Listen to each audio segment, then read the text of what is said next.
What's up, everybody? Welcome back, and it's time to make up your mind with me, Mandy.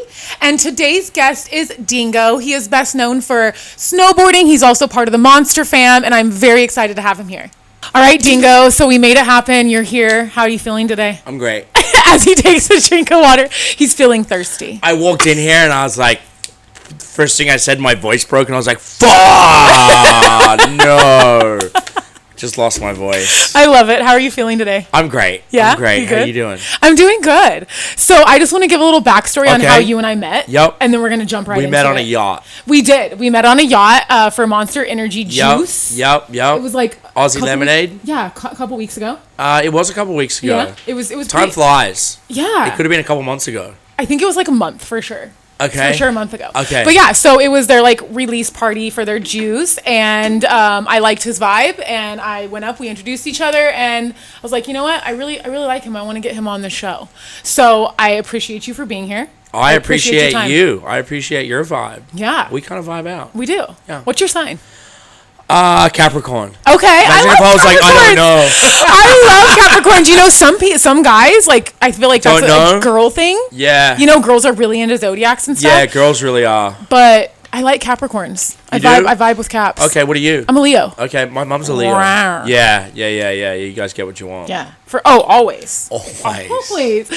So we met on the yacht, and then now we are here, and I want to just get low-key, like, I think maybe we did that party a little too long because I think everyone was super turnt by the thing that time ended. Well, did you see when they let Machine Gun Kelly off? Oh, I made them stop the boat. Okay. And then he got back on. Oh, he got back on? Yeah. I didn't know he got back on. Yeah.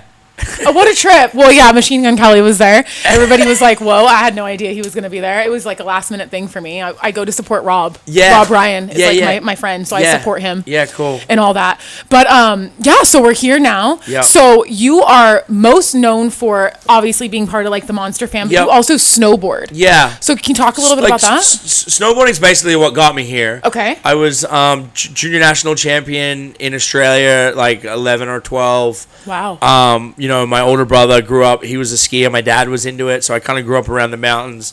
Started snowboarding around like 6, and was pretty good at it, and had like notoriety, and started doing trips to America when I was about 9 or 10, and then fully made the move to America here when I was 14. Wow, so young. Yeah, and then I slept on a couch and did homeschool as I trained with like the U.S. snowboard team, and then I became a pro snowboarder by the time I was 16, and I was like a full-fledged pro snowboarder. We had a TV show called The Adventures of Danny and Dingo that went on from like 2006 or 7 to 2011, and I met all these other different people outside of like action sports and just music personalities and TV people and LA people and whatever, the company, we had a company called Grenade Gloves that I started when I was really young, and that taught me a lot about, I think, life and business in a weird way. Learned it all backwards, but the company Grenade was doing millions of dollars when I was like a teenager, and that ultimately a lot of people will be your friends that you don't that aren't your friends. Yeah, and we went through issues there of, the economy, like, it went bad, and we had to lay some people off, and perception was different, and, all of a sudden we were the bad guys, and, it was, like, certain struggles that happened early on. They're not struggles, but they ended up being struggles, that happened early on that, like, I think made me who I am today. And then I was, one of the first sponsored Monster athletes. It's amazing. Yeah, so, when I did the deal at Monster, it was looked at as a very not cool brand. And me and a, select few other people were, the first people to kind of be the driving force of it. Rob Dyrdek was there, Jason Lawrence, Jeremy McGrath, a few of the moto guys.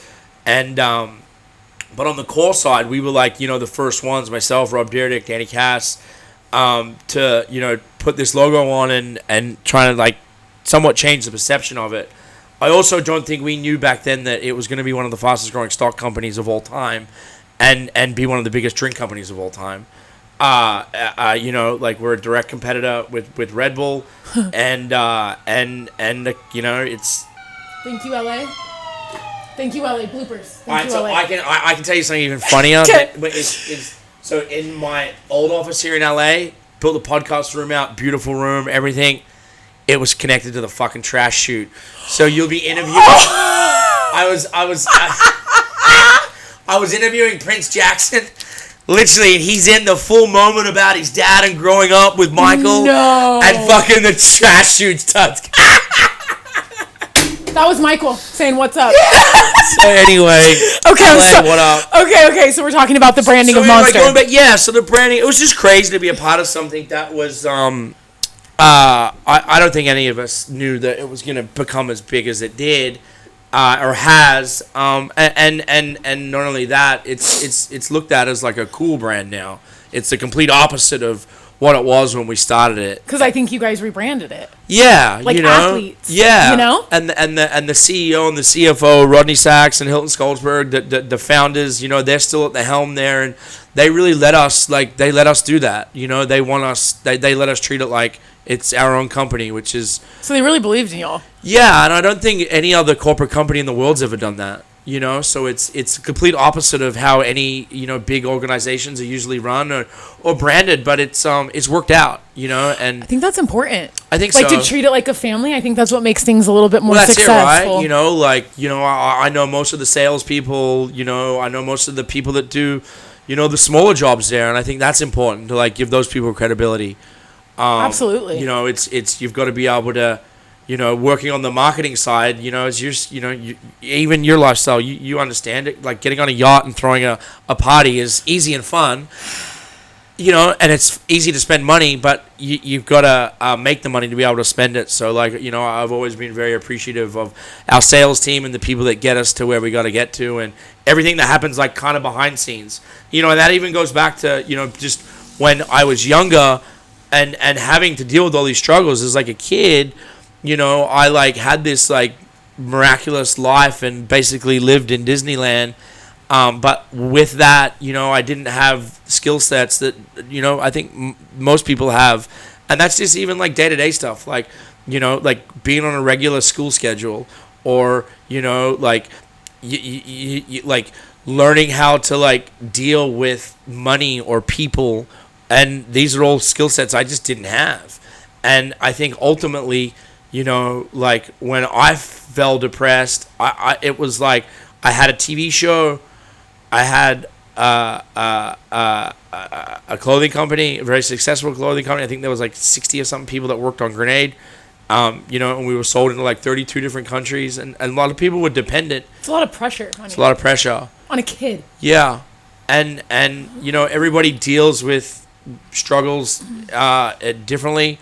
I was on my own since I was very young, you know, and I think I went through pain, but it was pain of sometimes, like, when this was happening, there were no fucking, whatchamacallit? Cell phones or social media, anything. There was no connection. Like, I was talking to a friend last night. I literally had, like, a book with numbers in it, and I would get our address books, and I would get to a country and be like, all right, like, and that's how I got around. And if the they world. don't answer, they're not home. You don't talk to them. It was just crazy, you know. So it was really different times, you know. But like, it was like 2008. We went through that recession. You know, we as a company. We were just kids running a company, so we didn't really know what we were doing. We didn't pay taxes, you know. We owed China money. All these like things happen. Oh my god! You got to learn the hard way, you know. So the IRS knocks on your door one day. You're like, oh shit, you know. And that, you know, that's a stress. And you learn that, you know, you learn. And it's not that we were hiding money. If you hide money, I think those people end up in jail. But we just didn't. We just didn't pay it for a while. So Uncle Sam comes, you know, and then there was a moment there, like, you know, the TV show had like kind of hit a success, and I just wasn't. I don't think I was ready for it, like mentally, and I had always put on this face to my family, they looked at me like I was a success. I had peers around me that looked at me like I was a success. I mean, you were. But like ultimately, I was really sad inside, and I fell into this like crazy dark depression. And I was in this depression for like almost a year, to where every single day, I would wake up, and I would think about suicide the entire day while I was filming a TV show, doing trade shows in Europe. Fucking Russia, shouldn't say Russia, but been there. I just had a Russian guest on before. Oh, cool. So it's okay. What a weird, it's what weird. A weird world we live in, right? Yeah. Like, I mean, they've done nothing wrong. It's one guy. Like, that guy sucks. Like bad rap now. Bad rap. But how old were you when you were talking about this right now? Like, how old were you at this time? I was 21. Okay, and so you were literally depressed every day for almost a year. Yeah. Thinking about suicide. Every day. While you were living it up, living the life, and everybody thinks you have a great life, and which you do, but this is a whole other perspective. This is what you were going through and what you deal with. You know what I mean? While trying to perform and have all these amazing businesses, you know? So my girlfriend came home. It was actually at the place here in West Hollywood. And she came home, and I came home that night, and I decided I ate every single pill in the thing. I had like black tar. I flatlined at the house, technically died.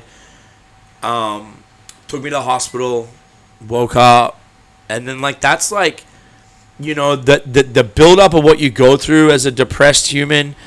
You don't understand it until you're there, and when you're there, the rock bottom is rock bottom, and you're the only person that can get you out of it. Yep. Right. Yep. And I know lots of people that have gone through this now, and you know, so I woke up in that hospital, and then you're like, first God, and you're like, fuck.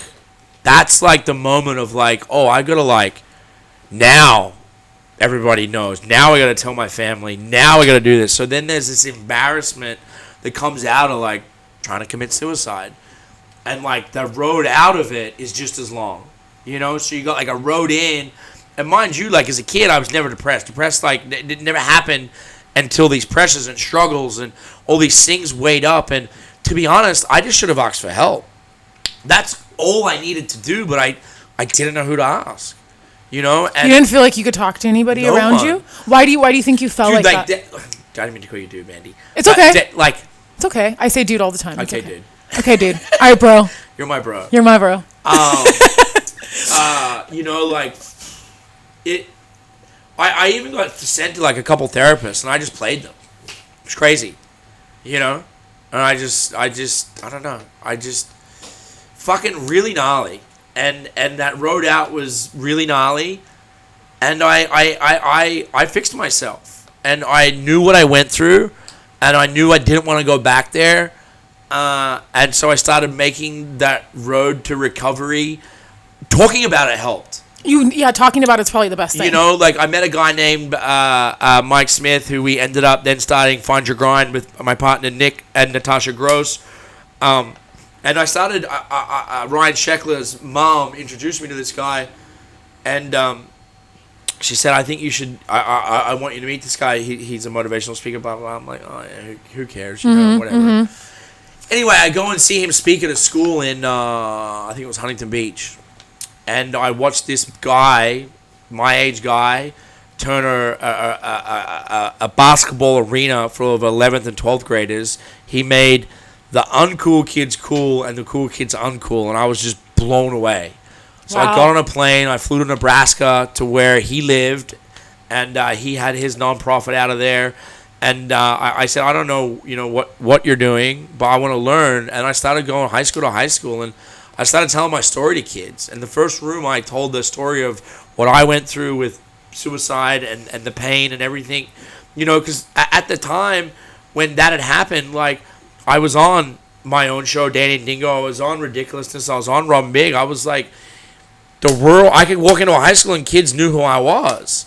And they, for me to be able to express what I was going through, you know that helps, and being able to tell your story. And I told my story in the first room. It was like 10 kids that were all either tried to commit suicide or suicidal, and I had this moment with these like 10 kids. There's still a couple kids I keep in contact with. Mind you, this is 10 years ago. Yeah. And so my road to recovery was telling my story to high school kids in Middle America, and people asked like, "What are you doing?" Like, and at the time I said I can't tell you because I don't know, but I know going into these high schools and telling my story, you're making a difference. I felt it. You know, I felt like I saved one life, and that's all that matters. And then that was like the tool that like fed me. So then we with Nick and Natasha, we founded Find Your Grind, which is a self-discovery platform that helps young kids find career paths and jobs in the 21st century. And it was like 2017. We partnered with Jostens. We got like a big tour bus, and we took the bus on the road. And you know, we went from like high school rooms and high school auditoriums to like, we were like, you know, we had in Michigan, we had 20,000 kids by the end of this tour. So like show. arenas. It was arenas. That's so awesome. And then we turned it into like a full-fledged, like we built a curriculum that now lives in the public education system, social and emotional learning. The curriculum is there to give you the tool sets that you need to help. And it's crazy like what that did for me and the road out of it. That was your therapy. It changed my life forever, you know, and Find Your Grind is, you know, now used in classrooms all over the country. You know, we have amazing partnerships with, you know, we just built a skate park in Detroit with Tony Hawk. We have a partnership with Tiger Woods. We have a partnership with the SoFi Stadium where every touchdown we donate.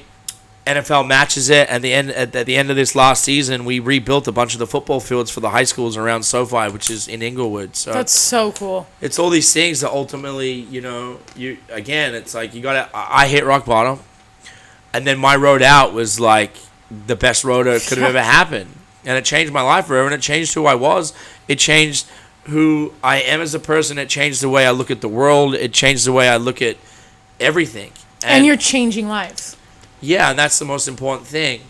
And this is where it gets fucked up, is in the middle of all that, my brother committed suicide. I was very strong. I had to be very strong, like, through the family, funeral. Funeral was, like, that's the fucked part. Like, the goodbye, the emotions. I'm doing that this year. Yeah. It's like... I don't even know what to... I mean... only people that have been through things can relate to it. It's like there's really no preparation. Yeah. But like I like since got out of my own shit and then started all that, I was really good. And then through my brother stuff, really good. Didn't really have any dips, emotional things, benders. Like I'm a pretty loose person, so it's like that is like my blowing off steam type stuff, and that's just kind of in my DNA. And I'm not ashamed of that either, you know, like, which is, you know, it is what it is. But I just, I after, when COVID happened, I was uneasy for about a month because I didn't know what was going to happen in the world. No one did. You know, I got friends, like, when the borders shut, I got friends that are saying, oh, it's fine, we'll be back in a week, 2 weeks, it's fine. I'm like, borders don't just close, right? And then you got to think about what's really happening in the world, and on a whole level, I think for a solid month, we really didn't know what was going to happen. The uncertainty. And then we came out of that, and we were all right. You know, I was like, all right, cool, we're sitting in our sweatpants for however long, and fucking Black Lives Matter happened, and fucking this and that. I felt like we lived in a movie. It really did. You know, and it just kept getting weirder and weirder. And we weren't in control, and we're just like, hey. We weren't allowed to go outside, but we were allowed to go outside in fucking March. Like, the curfew, yes! I remember the days. No one's allowed to hang out, but we can go protest? Like, what the fuck? You know what's crazy, Dingo? That day, I remember that Saturday, which was the first curfew, I was out doing a photo shoot. I was modeling in Palm Springs, and we got no service. And we get service, and it was like curfew, 9 p.m. And I'm like, we got to get home now. Like, holy shit. That was the first day I had an anxiety attack of my entire life. It's so funny. I remember that day. I will never forget it. It was the first day I hiked Mount Baldy that day, and then that thing happened, and I'm like, shit, I gotta get home. Everybody's like, go home, I'm scared. And then it's like, if you want to go to the grocery store, you're scared. Grocery store's empty. Because you don't want to get COVID. My fridge, I like had a backup fridge.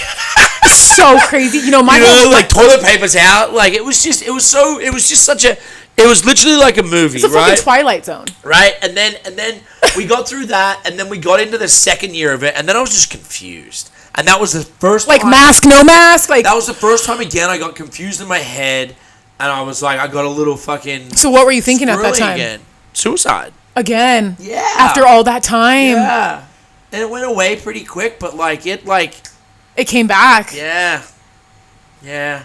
So how did you get out of it? Well, you gotta go speak to a doctor. I have a therapist too. I'm like, I have a great doctor. She took care of me, but it really it was really strange because I went back into like a dark hole, and we just lived in this like weird. I don't know. And I think we're a little better now, but I don't think we'll ever be better. I don't think it's ever gonna be the same. Nah. Life will never be the same. Now we're paying $8 for gas. Cool. Yeah, I just don't understand it. So yeah. But again, it wasn't like, remember, like second year into COVID, like this time last year, like August last year, that's when it happened with me. We still weren't, nothing was really happening again. It was like this weird, like, what the fuck are we doing? And I'm like a traveler. I like to be at events. I like creative mind. That's it, right? So it's like me being at home too long, I'm like, Jesus.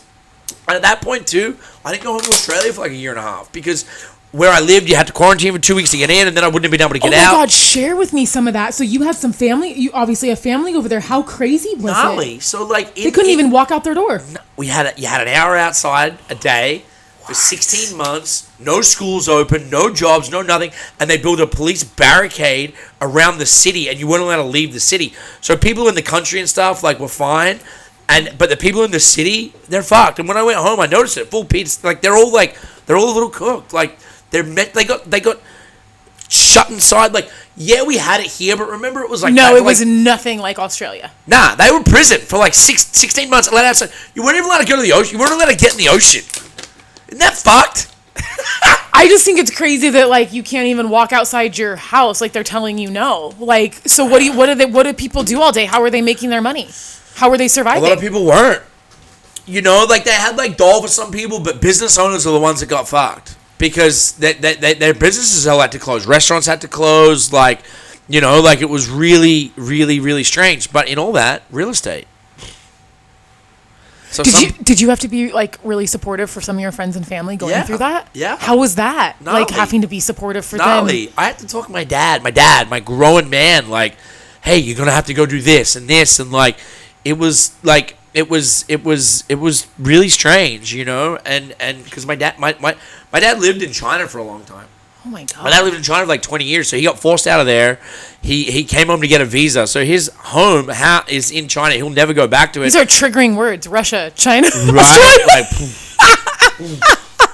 so he's back in a tiny town that he left. He left us when we were kids, and I'm like, oh, that's ironic. You're back there now. But I had to talk my father to go back to. You're gonna have to do this. And he's all right now, but it's like you switched roles, like you were the parent for a sec. Yeah, a little weird, you know. And just some of my friends, you know, it was heartbreaking. It was heartbreaking what they put those people through in Melbourne. And when I went home for the first time, I felt it.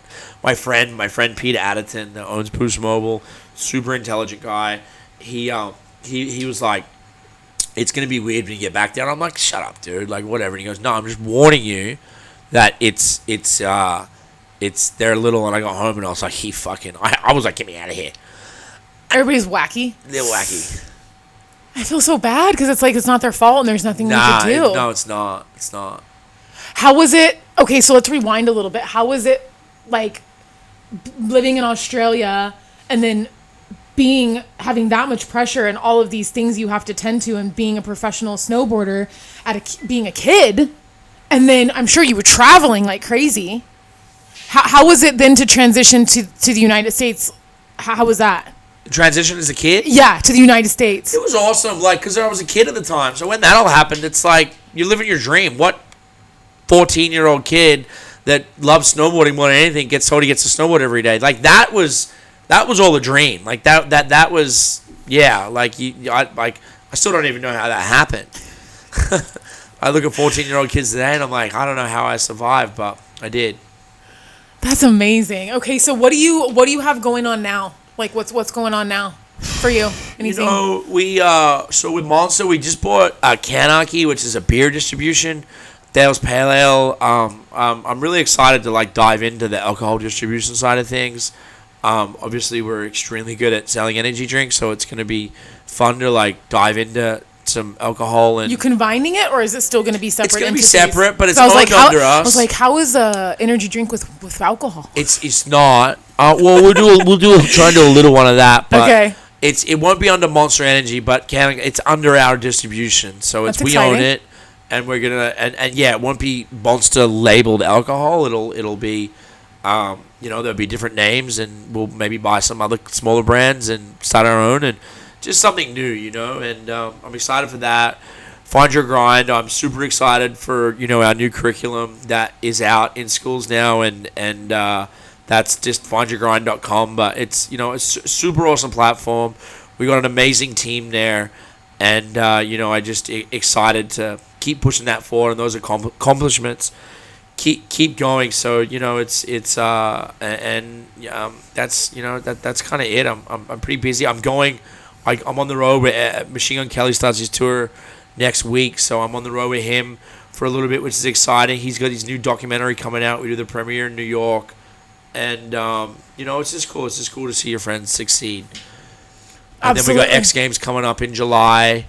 So it's all somewhat back to normal, but still just pushing ahead. But it's cool.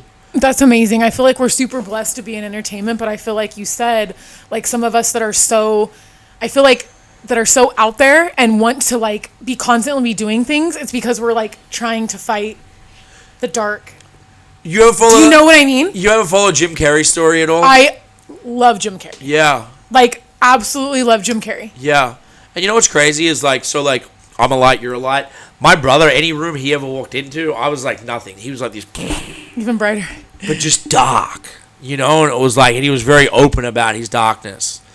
And it's true. It's for, like the power and the energy we put out is hiding from what's really below, and like Robin Williams. Yeah.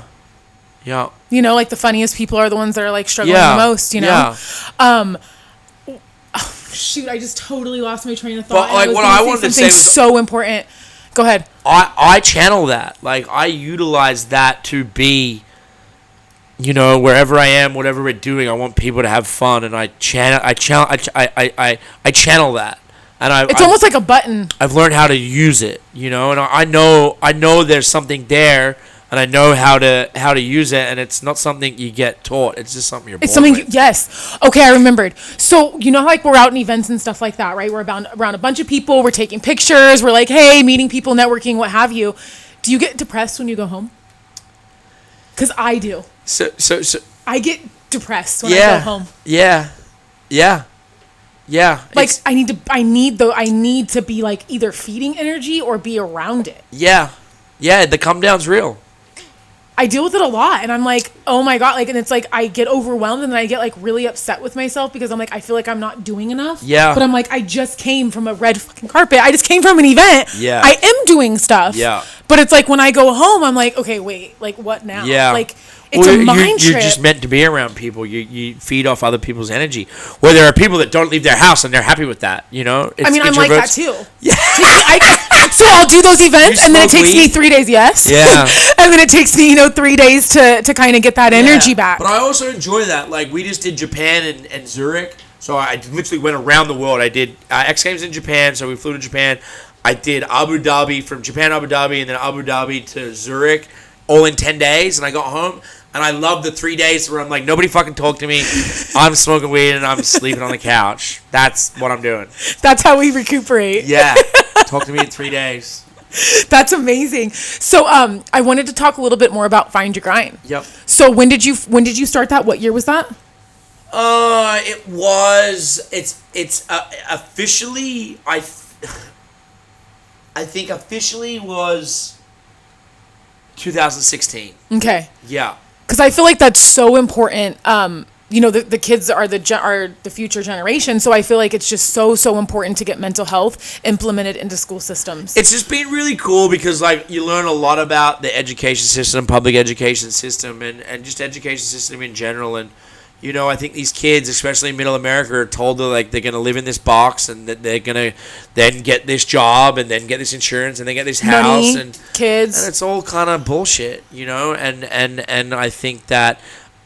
There's a lot of jobs out there that you don't need a degree for necessarily. Not anymore. Why are kids going to school and getting in debt, or their parents getting in debt, and then going and getting a second degree that they're never going to use, and it's just this debt piling up. And the college's job is to teach them. The college's job isn't to get them the jobs, but as somebody that didn't graduate high school, that has I've been working since I was a teenager. I know there's different outlets and with Silicon Valley, like Microsoft and Google, and yeah, people say it's the devil or whatnot, but like these people don't care what degree you got. If you're smart enough, Google's going to hire you.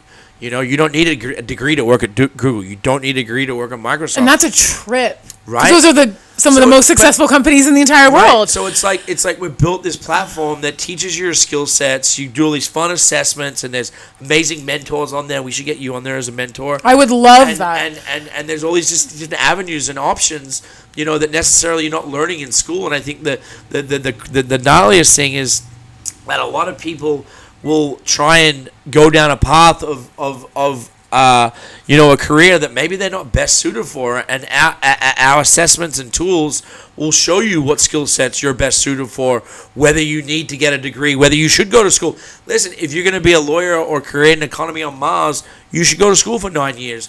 But if you're going to go into a workforce to where necessarily you don't need a college degree, then maybe you should do a smaller course that's a 4-week course on finance. You need to know about finance or these things, but you don't need to spend 50, 60, 70 grand or whatever it is and then never be able to pay it off. Not be able to do anything with it. Yeah. It's so crazy you said that, because I just recently spoke at a school like 2 weeks ago in Colton. I'm from the Inland Empire, and it was like a trouble school. So I went and I spoke to about 10 young girls. Yeah. And it was like, okay, Mandy, like, I'm supposed to go in and talk about career day. How the hell do I go in and not go against the school system? Because the school system has given me the opportunity to speak to these kids, but I want to talk to them about being entrepreneur, creating your own path. Yeah. So I'm like, where's the fine line of being like respectable and being able to talk to them about that, what I went through in school, but then telling them I went a completely different career. I hated school. I graduated. I almost didn't graduate.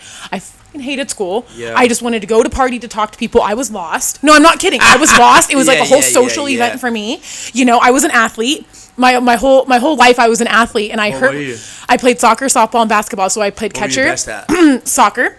Yeah. Well, I played catcher for 14 years. Yeah. I was the catcher for the fastest girls in softball underhand pitch. We have Brittany Wilson. She's the goalkeeper for the Angels. She's a new mentor in our program. Okay. We need to get you on. I would love that. And then I played soccer. I played soccer with guys, like legit, since age 4. Yeah. I could see you being a little rough. I was on an all boys team called Top Guns. Yeah. 1989. Have you seen Top Gun yet? Not yet. And then I played basketball. Basketball wasn't my favorite, but my whole point to this, Dingo, is that I always identified with being an athlete. And when I went in 9th grade year, freshman, to try out for high school, I sprained my ankle.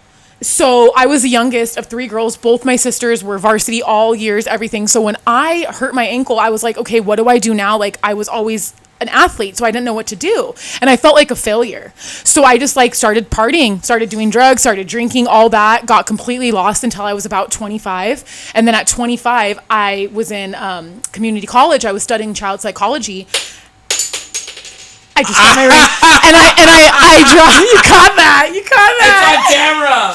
Here, you can have your ring back. You're doing so good. It's okay. So I dropped out of community college, and I went to makeup school. And makeup literally saved my life. Like, literally saved my life, changed my entire life. I've been doing it for 10 years, freelance by myself.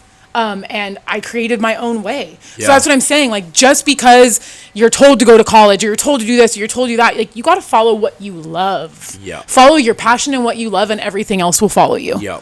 So It's just crazy that you said that about, speaking to kids and all that, because that's genuinely like my passion. Like, I want to inspire kids to just think outside the box, know that they don't have to do what society tells them. Yeah, that's it, And especially with social media, we have a huge advantage with social media these days.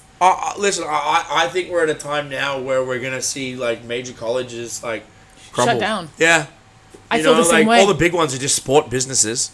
It's true. Straight up. They're just pumping out athletes. Mate, these fucking colleges have got bigger and better locker rooms than the pros.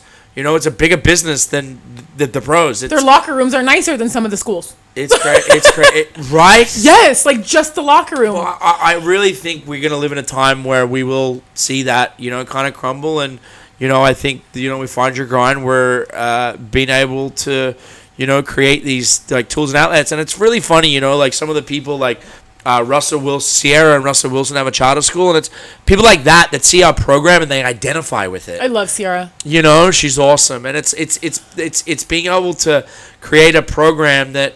Like I said, we're for doctors and lawyers and stuff like that, but we're more the outside of, hey, like, what else is out there, Because if you're going to be a doctor or a lawyer, which we have plenty of, you need to go to school for 9 years. For sure. But there are all these other outlets to where I think it's a little bit criminal to make these kids go through these processes if they don't really need to, and if they really still don't even know what they need to do. Or who they want to be, and I think... You don't know what you want to do when you're a kid? Yeah, and it's like, go back to, like, the college, like, all the parents who got caught up in, that went to jail and paid the money. Oh, my God, yeah. The reason that happens is because these parents, famous people, they're so scared that they want their kids to be a part of something. So if you can get your kids into USC, you know what? They're probably going to... feel like that's their kid. Not only that, but they're going to be part of a society that's going to help them out. It's so crazy. Isn't that weird? It's so true. It's 1,000,000% true. It's like a big frat house. So if you can get your kids aligned with that, it's fucking weird. And I agree with you. I know one of the ladies. Who went to jail. You know what I mean? Like it's like, oh my God. I feel like kids have so much pressure. Yeah, especially with social media now. Yeah. Like, imagine growing up, like you said back then, you didn't have social media. Imagine if you had social media. Do you think that would have helped with do you think that would have made your mental health worse, or do you think it would have helped with it? I got called into a school in Boston. 7 suicides, 7 female suicides in 1 year, same grade. There's something going on. It's like we got to figure it out. And a lot of athletes. Yeah, well, athletes of my best friend Danny Katz, who I had the TV show with, and he helped raise me, does the podcast with me now, the Monster Unleashed podcast. Shout out. Shout out. Got that one in. He's 2-time Olympic silver medalist. Literally, fucking been to the White House, done all the fucking, as a snowboarder, which is crazy. But at the end of the run, it's not about money or finances; it's identity, right? Yes. So imagine being a 32-year-old, your whole life you've done this one thing, and then all of a sudden Nike says we're not going to pay you anymore. This company says we're not going to pay you anymore. All of a sudden your identity's taken out of you. Who the fuck are you? What do I do? Nobody cares about you.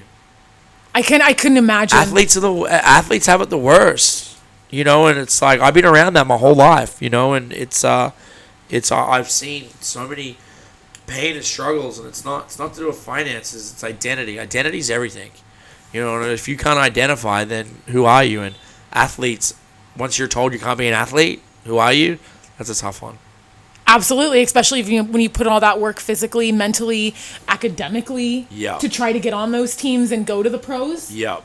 All that pressure. You have academic pressure, physical pressure, everybody looking at you, a whole team. It's like it's a lot. Yeah, it's a lot. It's a lot. Yeah. So, thank you for being here, though. Like, I feel like this is a really good note to end on. Yeah. Because I feel like it's a very important subject, and we can continue on. I have some things to talk to you about, some ideas. Yeah. So. Yeah, I just want to say thank you so much for being here. I really appreciate your time. You're a vibe. You're a vibe. Dude. Dude. You're my dude. So could you go ahead and just let everybody know where they can find you from all your own show? You have your own podcast? Yep. Podcast, Unleashed, Monster Energy. So you can go to anything Unleashed on all podcast platforms, allmonsterenergy.com, findyourgrind.com.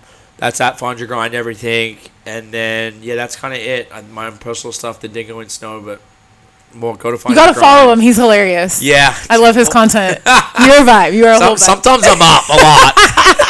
Sometimes you fall off the whole thing when you're snowboarding. You don't even that video where you just completely yes. I just showed him. I nearly died. My knee's still fucked. Oh my god. Well, I'm glad you're okay. But I love how you're like, did you get that? That's all you cared about. You're like, did you get that? I almost died. You're like, you got that right. That's a real snowboarder for you. Yes. And I am your host, Amanda Terry. You can find me on all social media platforms at Amanda_M_Terry. Please follow, like, and subscribe Make Up Your Mind podcast, and that is with a UR. And you can find us on Spotify, iTunes, all of those podcast platforms, and we will see you next time. Thank you for joining.